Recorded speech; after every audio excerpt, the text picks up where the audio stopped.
কিভাবে আমরা বলবো সরকার এটা ভালো জানে, রাষ্ট্রের কাজ এটা, রাষ্ট্রেই ভালো জানে, যেহেতু ইরাক এবং যুক্তরাষ্ট্রের যুদ্ধের যে প্রভাব, সেই প্রভাবটাই সারা বিশ্বে এই তেলের উপরে পড়েছে এবং সেটা আমাদের বাংলাদেশেও পড়েছে। আপনারা অনেকেই বললেন যে আমরা 1 মাস এইভাবে কষ্ট করছি। মিডিয়া তো বলছে সারা দেশে পড়ে নাই, কিছু কিছু দেশে আর কি সমস্যা, তার ভিতরে বাংলাদেশে আছে। বাংলাদেশ কেন একটা অসহায় দেশ, নীরব নিরীক্ষিন্ন মানুষ, হ্যাঁ, নরম মনের মাটির মানুষ, এদের উপরে কেন এই অত্যাচার? এই তেলের জন্য আসলে হাহাকার চলছে সারা বাংলাদেশ। তেলের জন্য নয়, তেলের জন্য নয়, আদার্স অনেক কিছুই আছে, কিন্তু এরকম তো হওয়ার কথা না। এরকম কেন হইল? আপনি কি মনে করেন যে এইভাবে প্রায় 1 মাস এই ইয়েটা চলছে, তা এই ক্রাইসিসটা কি সরকার ইচ্ছা করলে দূর করতে পারে? অবশ্যই পারে। কিভাবে পারে নাকি? তাই কি পারে না সরকার? কিন্তু সব পারে সরকার, কিন্তু তেল তো সরকার সব পারে।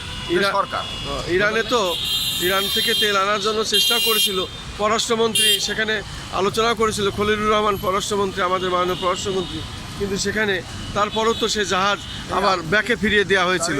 এই যে এরা যে আলোচনা করলো, এই আলোচনার তো কোনো ভিত্তি রইল না, আলোচনার তো কোনো মূল্যায়ন রইল না। আলোচনায় যখন করছে তাহলে সমস্যার সমাধান কেন হবে না?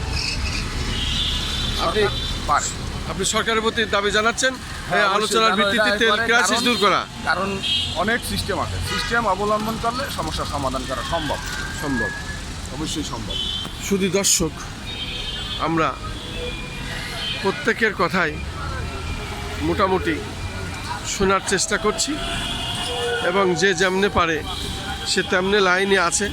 দীর্ঘক্ষণ ধরে যদি তেলের ক্রাইসিস দূর হয় তাহলে তারা অনেকটাই মোটামুটি চলাফেরা করতে পারবে, কিন্তু মূলত এই অবস্থাটা প্রায় 1 মাসেরও বেশি এইভাবে চলছে।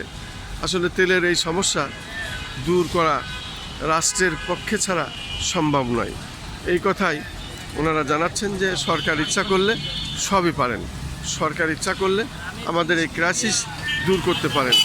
আমি আসলে কি বলবো, এই তেলের পাম্পে আসলে বোঝা যায় দীর্ঘ লাইন, মাইলের পর মাইল এইভাবে গাড়ি অবস্থান নেয়, পড়ে থাকে রাস্তার ধারে। প্রাইভেট মোটরসাইকেল, যারা পেট্রোল, যারা অকটেন নেয়, তাদের জন্য এই দুর্ভোগ, এই দুর্ভোগের আসলে শেষ নাই।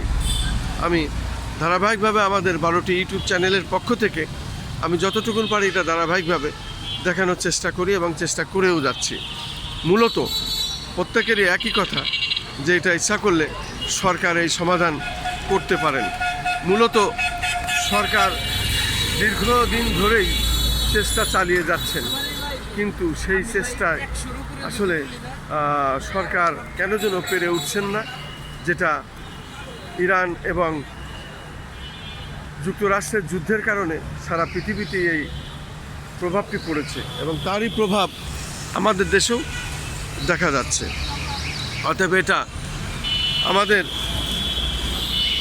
বিষয় নয়, বিষয়টি আন্তর্জাতিক এবং বিষয়টি এদেশের কূটনৈতিক আলোচনার পর নির্ভর করছে। যেহেতু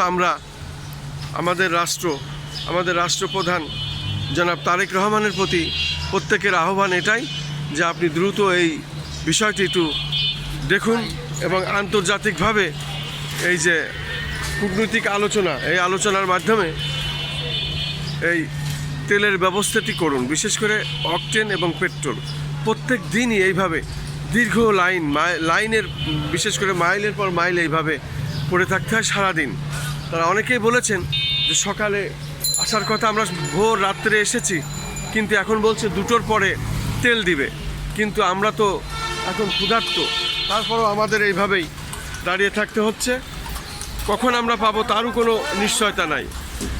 এই হলো রাজধানী ঢাকার বিভিন্ন তেল পাম্পের চিত্র, সেটাই আমি দেখানোর চেষ্টা করছি এবং সেটাই আমি দেখিয়ে যাচ্ছি। এই হলো আজকে রাজধানী ঢাকার বিভিন্ন তেল পাম্পের দৃশ্যটি এমনই।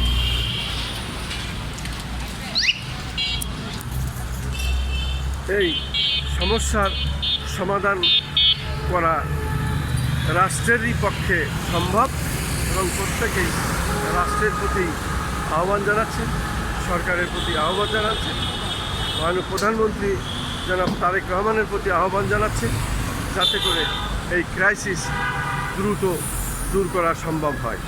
আমি খন্দকার মাসুদুজ্জামান, আমাদের চ্যানেলগুলির পক্ষ থেকে আমি ধারাবাহিক এটা প্রচার করে যাচ্ছি।